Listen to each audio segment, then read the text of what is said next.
Hello everyone, it's Drina from The Haven.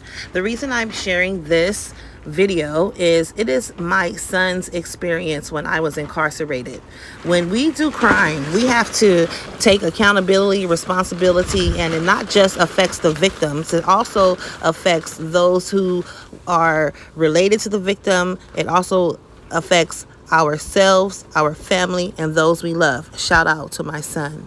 So how I found out about the accident, I think it was the night of the accident or the morning after. I just remember that night I had texted her or called her and asked if she could bring me some McDonald's. And then I didn't hear from her for a couple of hours and I was pretty worried. My initial feelings, I can't really remember, but I do remember feeling like it was kind of my fault because if I never would have asked her for the McDonald's, maybe she would have just came straight home. But you can't really think like that because you never really know. But it was sad to hear that she might be going to jail. So the morning day that she got sentenced, I just remember a couple of my family members went with her to the sentencing, and a couple of my family members stayed back with me and my sisters. And I remember my family members that went with her came back, but my mom didn't come back. And they told us that she was going to be going to jail for 6 months. And my heart just dropped to my stomach, and I broke down and started crying. But it helped that my family members were there to help comfort me and hug me and all that. And so after that, me and my sister packed up our things, and my family took us to Oakland because my dad, he was also incarcerated at the time too. But for some reason, our family members, they separated me and my sister. I went with my grandma, and she went with our aunt. I went with Grandma Shirley, she went with Auntie Crickery. I still to this day don't know why they would do that, and it just made it extra harder for us. Living with my grandma in Oakland was a huge change. It was a huge change from living in Sacramento and going to school every day and then going to Oakland and then not going to school every day. It did not help at all. And so when my dad finally came back, it was a relief because at least we had one parent.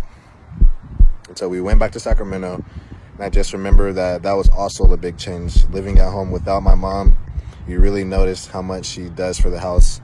Because when we got back, the house was dirty about 80% of the time. I just remember the feeling of, I don't know, it's hard to explain, but it was not a good feeling. I remember having dreams of my mom coming back from jail and then waking up and realizing that it was just a dream, and my heart would drop to my stomach and that would just kill me. I can still remember the feeling I had when I found out that she was not going to come back, and I didn't even know the next time I would see her. It was terrible. I was breaking down crying, but it helped that my family was there to comfort me and help me. But it was still just such an unreal moment. I can't even describe the pain.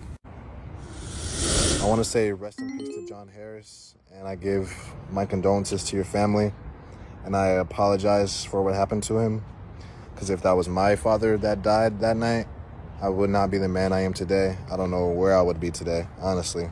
So I hope you guys are doing okay, and I hope you guys have forgiven my mother or find it in your hearts to forgive her, because she's a great woman. Hey, it's real bass. I love my life. I can't complain. I got everything I want.